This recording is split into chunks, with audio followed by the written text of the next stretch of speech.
Three, two. Hello, everyone, wherever you may be. I'm Scott Blair, and this is 16 Pole Racing's Finding Value. We're a horse racing podcast. We don't get into overanalyzation of the races and just try to pick winners. What we do is try to construct tickets here. We try to construct tickets that are going to pay you double digits, better than even money, better than 2-to-1. We're going to try to find something that's going to pay you $10, maybe more. That could be a long shot and a longer odds horse. It could be a favorite, but what we'll do with that favorite is pair it up in an exacta, sometimes a try. These guys can give us doubles if they want, but we're not just going to eat chalk here and just tell you, hey, we know this horse is the best, and that's the best we can do. Or try to come up with some wild, creative way that we can beat that. We can beat that favorite. We're just going to try to construct a paying ticket for you. Okay. And we're never going to give you some big confusing bets with superfectas and things like that some of the tip sheets do. We just simply want to try to help you find value. So let me introduce these guys from the Spa City, and he is our keeper of the horses to watch list when the Oaklawn race meet is going on. The horse racing ninja himself, Tracy White. Tracy, how you doing? Doing great. How are y'all? Good to be here. Good, good. From the research department in East Texas, Mike Lindner. Mike, no coffee again today. No, cutting back. Cutting back on coffee. Yeah, you should when it's 110. Okay. Yeah, no kidding. No kidding. All right. So, okay, guys, we're going to start off with the 8th race at Saratoga, the test. It's a grade 1 for fillies that are 3 years old. They're going 7 furlongs. The purse is $500,000. Now, this race weighs heavy on some of us because we're partners in a horse that was expected to run here and would have possibly been one of the co-favorites, Almost Gone Rocket, but for some medical issues, she is not going to be available for this race. And that kind of pared down the field. Noticed that Brad Cox, after he decided he wasn't going to run Almost Gone Rocket, he threw a second one in there, Denim and Pearls. Emery has been pointed here for weeks, but he's thrown a second horse in here, Denim and Pearls. All right, so without belaboring any points, Tracy, I'm going to let you start here with the test. How'd you see this race? Okay, in the test on Saturday, looks like Ways and Means is going to be the favorite. Ran a really big race in an allowance race at Saratoga back on, I guess that was back on Belmont weekend or Belmont Day. Mm-hmm. But I'm looking here to see if I can't beat Ways and Means. I don't think he's going to repeat that 106 Brisnet speed figure that he threw out in that last race. I'm going to go and land here. My top pick will be Emery, Brad Cox's horse in the 1 hole, 5-2 on the morning line. This horse is, progressed nicely from his maiden win at Saratoga last year. And then he went through his allowance conditions and won, then into a minor stakes, won again, and then right up to a grade 3 and then won that. So this is here another progression into the test stage, which is a grade 1. I like the distance for him. 7 furlongs should be right up his wheelhouse. And if he continues to improve those speed figures, he's going to be pretty tough here, I think. So Emery's going to be my top pick in the test. And like I said, Ways and Means is going to probably be the favorite. I will put Ways and Means underneath Emery in an exacta. And then I'll go ahead and include Denim and Pearls underneath Emery as well in an exacta. So Emery on top with Emery, Denim and Pearls exacta, and an Emery Ways and Means exacta. Okay, so I'll give you your chance to use your tagline. You're not going to box these horses, right? Boxing is for Christmas presents. Okay, all right, all right. Okay, and here's the thing, and Mike, before I kick it over to you, the thing is you have to wonder with ways and means, is that 106 an anomaly? The thing that impresses me about ways and means, or the most impressive thing on her sheet, is just she obviously likes the Saratoga surface, so she's done well. She's done very, very well at the Saratoga track. But Emory's 1 for 1 there as well. And so, Mike, who do you like here? And can we find some value using ways and means on top, or are you going to go another direction? No, I agree with Tracy, that Ways and Means last race was just, so much better than her previous races. Was it a breakout race? Is she going to bounce from it? I mean, it's just a huge, huge improvement from what she's done. Um, and it was an allowance race. It wasn't like she did that in some grade 2, grade 3, or listed stake. So no, I don't think she's deserving 7-5 favorite at all. She I think has had some bleeding issues. She ran that last race on Lasix. She doesn't get Lasix here, so Lasix, I've always said, doesn't improve a horse. It just allows a horse to be at their best. And if she's a somewhat of a bleeder, she's going to have trouble in this race. I think it's a kind of a beyond her as a standout favorite. There's other horses in here that all are, you can make a good case for. I'm going to take a shot. I like the number 6 Bright Work at 6-1 for John Ortiz, John Velasquez up. She was a highly thought of 2-year-old. She's 2 for 2 at Saratoga, including beating Ways and Means at this distance in the Spinaway, another grade 1 last year. And then, like a lot of 2-year-olds that show promise, they tried her in the Alcibiades and the Breeders' Cup Juvenile Fillies to see if this could be a Kentucky Oaks type horse. And she did not run very well in those distance races at 1 1/16. They gave her quite a bit of time off. This is her first race back. She's got a great series of works at Saratoga coming into this. At 6-1, I like her a lot. There's no speed in this race, or at least no front running speed in this race. She's shown the ability to be very close at the second call in sprint races last year. I think Johnny V is going to put her on the lead or near the lead from that outside open air box, and I like her to win. I think Okay. she's going to win at 6-1. Okay, before you give us your ticket, though, let me recap or fill in a couple things there, and then I'll let you finish up. She too is, and we're talking about Bright Work. She too is 2 for 2 at Saratoga. She likes the surface. She did rip off 4 in a row early in her career. So there's she obviously has some intrigue there as far as I'm concerned. So my question to you is going to be the one negative that I see about her is going to be the time off since Breeder Cup Juvenile Fillies. You think she's okay there? Well, I mean, you never know until you know. It's her first race as a 3-year-old, and she broke her maiden at first asking, so she obviously is ready off the bench. Yeah, the You biggest know, layoff of the lifetime, right? yeah, exactly. So again, those questions are why you're getting 6-1. If she were 2-1, no, I'd drift away from her. But we're looking for value here. She's the second longest shot on the board, and obviously the 3 doesn't fit here at all. So I mean, I like her a lot Yeah, I as took a long value look. at 6-1. What, I took Tracy? a long look at Bright Work. Boy, the workouts are great. And her wins were, I mean, grade 3, and then the Spinaway grade 1 as a 2-year-old. I backed off of it. The only reason I backed off of it was because this is our uh, first start as a 3-year-old, Yeah, no, I and totally agree.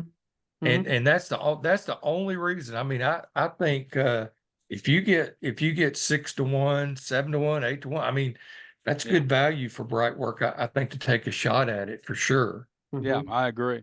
I'll have a win ticket on her. I'll have her over and under Ways and Means.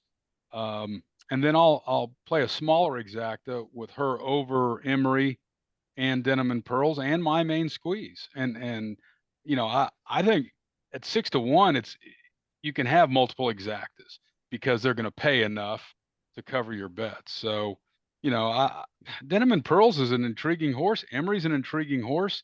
My Main Squeeze has raced a lot of races, danced a lot of dances, won the 8 bells at 7 furlongs. Mhm. Um, you know, it's just hard to toss some of they're very evenly matched, I think. And I'm not enamored with Ways and Means. Okay. The other thing that I was going to say about Brightwork is you did already mention this, is that she looks like she may go to the lead.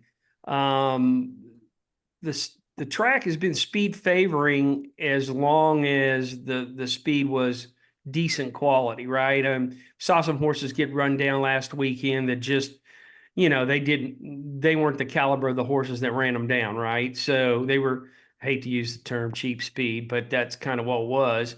And so if she gets the lead, I think some of her back class here shows that she might be able to sustain it, right? And so she is definitely one to give some consideration to. Okay, does either one of you have anything else on this race?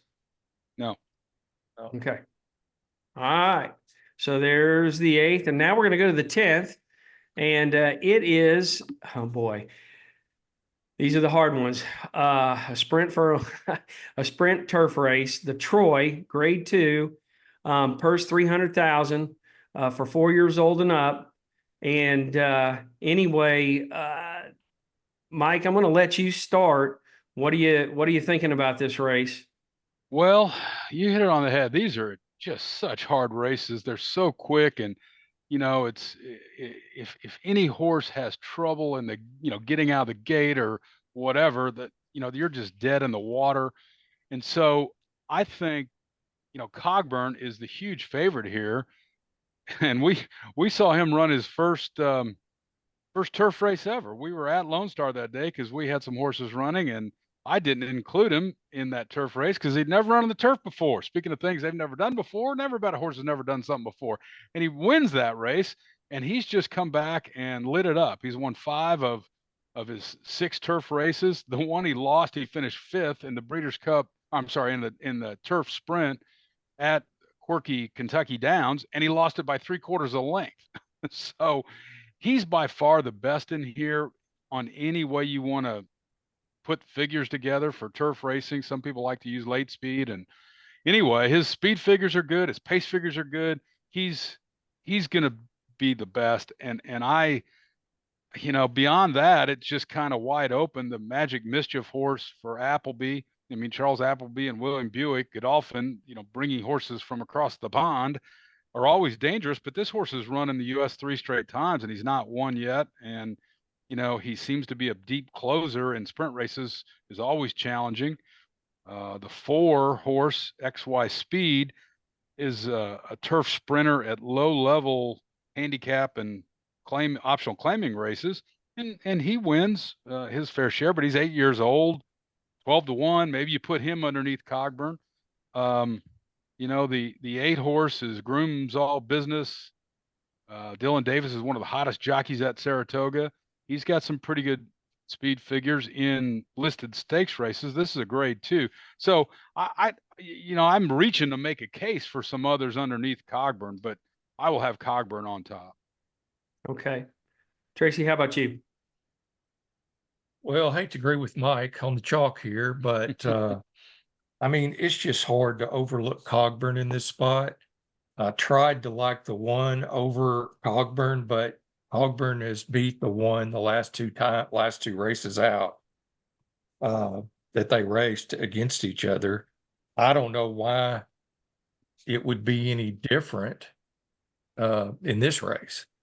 So, in order to find a little value, I'm going to have to look at some exactas, obviously. So I'll take Cogburn on top, and I'll put number 1 Mischief Magic on underneath, and then I'll see if I can't find a little more value and go with number 10 Witty underneath Cogburn. Witty's 12-1 on the morning line. Maybe that'll give me some value if that horse can get up for second. If you look at his past performances, he's been out of 23 races, 17 in second, I'm sorry, first or second. So, he's been real competitive, and of course, he's only been in one graded race that I can see on his past performances. That was his last race, a grade 2 at Woodbine, which he did come in second in that race. So I'll take a little bit of a value play there with Whitty underneath Cogburn. Okay. Real quickly, for me, Cogburn, I'm just like you guys. I hate to just pile on, but I just thought he was, the obvious standout in this race, the obvious class, with, winning 5 of his last 6. Three of those, no, excuse me, 4 of those were graded stakes races that he ran in. 3 of them he won. And well, 2 of the graded stakes races he won. Is that right? No, he won 3. Yeah. And so the deal was just to try to find somebody to put with him in an exacta. And I landed on 2 that I thought could give me some value. And that's Groom's All Business and Whitty. The issue with both of them is, they really haven't ran in at the class that some of these horses have, but it's not, other than the one. There's not a lot of graded stakes race experience here after Cogburn. So I would be playing Cogburn over Groom's All Business and Whitty. Okay, any final comments on the Troy? Oh, and I'm going to say this too. A couple things. And another reason that I like Cogburn here is because, speed doesn't all these turf. I think Mike alluded to the fact that turf races aren't always, or these turf sprints aren't always dominated by speed, but if you can get a horse that's of quality with inside speed, they usually tend to do pretty well. And I'm sorry,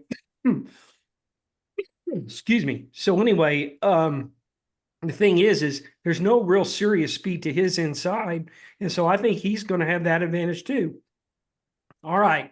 When we come back, we're going to look at the feature race Saturday at Saratoga. That's the 11th race, the Whitney. We'll be right back.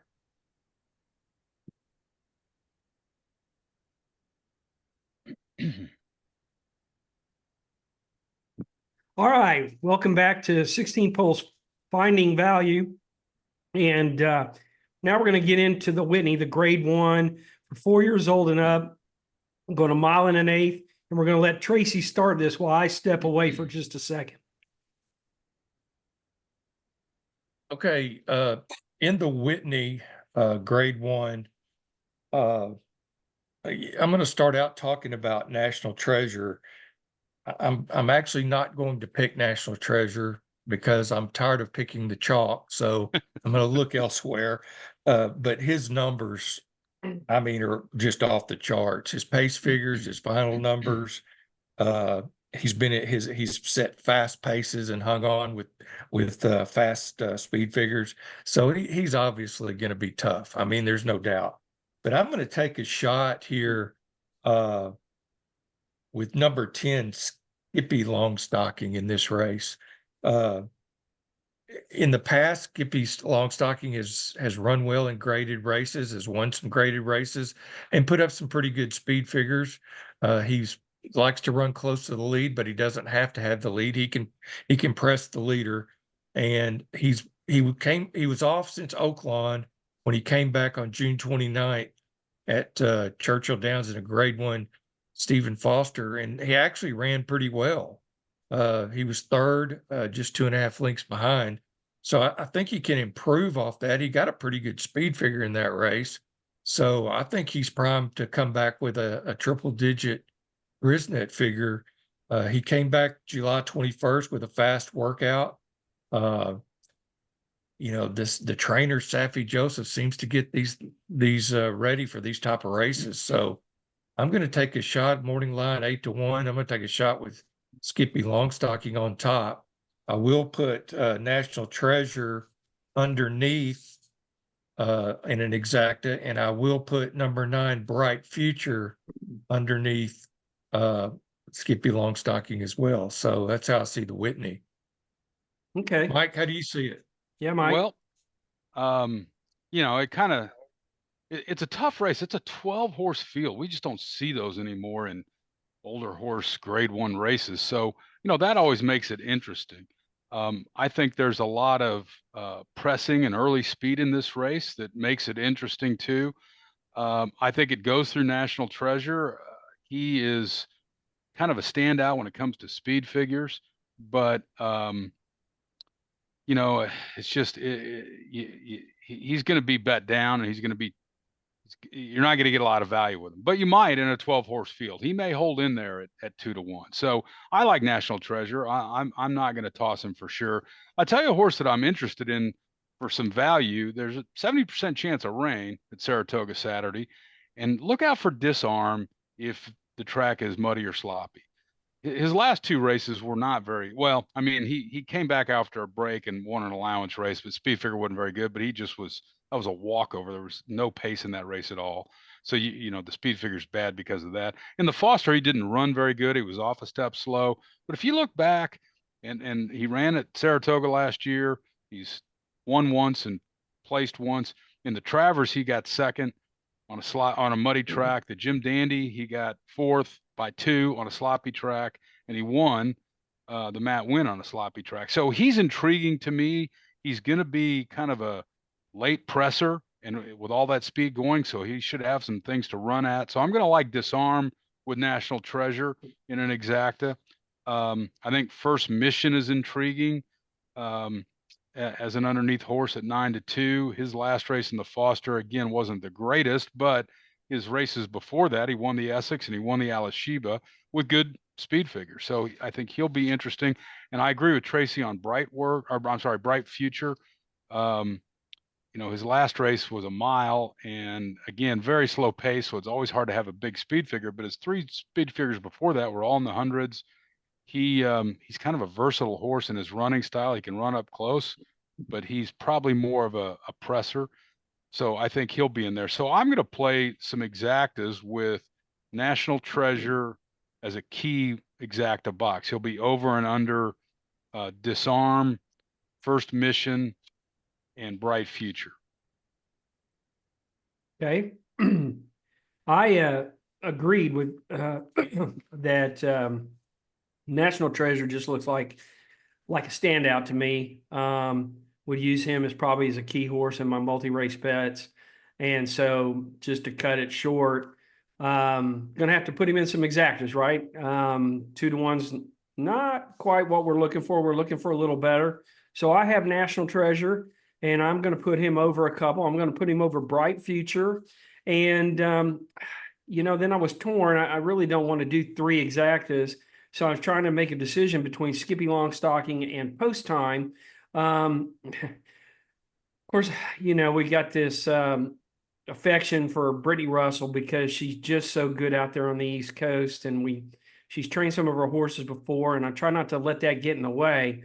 But that's so that's who I was torn between, and I finally landed on Skippy Longstocking. So I'm going to play National Treasure over Bright Future and Skippy Longstocking. Okay, are there any other comments on this race?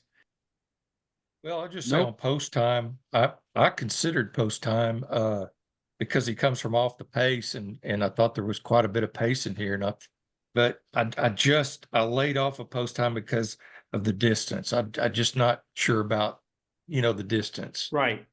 Yeah, and the other thing about Post Time too is not only does he come off the distance from off the pace, is the fact that he does have some pretty good performances on off tracks. Ran twice, won twice. So that's another thing to give some consideration if we do have an off track on Saturday. Mike, do you have any other comments? No, I think your comments on Post Time are right on. And if he clunks up for second or third, he's going to add some value to exactas or you try players. So yeah. Mm-hmm. Okay. All right. Well, that kind of wraps up our Whitney edition at Saratoga of Finding Value. We sure do appreciate everybody that takes the time to listen to what we have to say. And then there's some other people we appreciate, and we're going to give them some thanks. And that is, first of all, our sponsor, Brothers Roofing and Restoration, a longtime residential roofing specialist right here in Arkansas. They can help you with your roofing needs. A thank you to Derek Ruskin from ESPN Arkansas. He takes our audio and puts it all together for us. And then we want to remind you to follow us on our social media, Facebook and X, where we'll post some more plays. And we'll make sure that we get some out this weekend because it is a big weekend at Saratoga. We'll make sure we do that. So until next time, this is Scott saying so long. And regardless if you're playing the races that we discuss or any other track, we hope that you find some value. And no matter what you're doing, what day it is, we always want you to go fast and win. Thank you, everyone. Thanks, guys. Have a great Thanks. Good weekend, luck. everyone. All right. Thank you.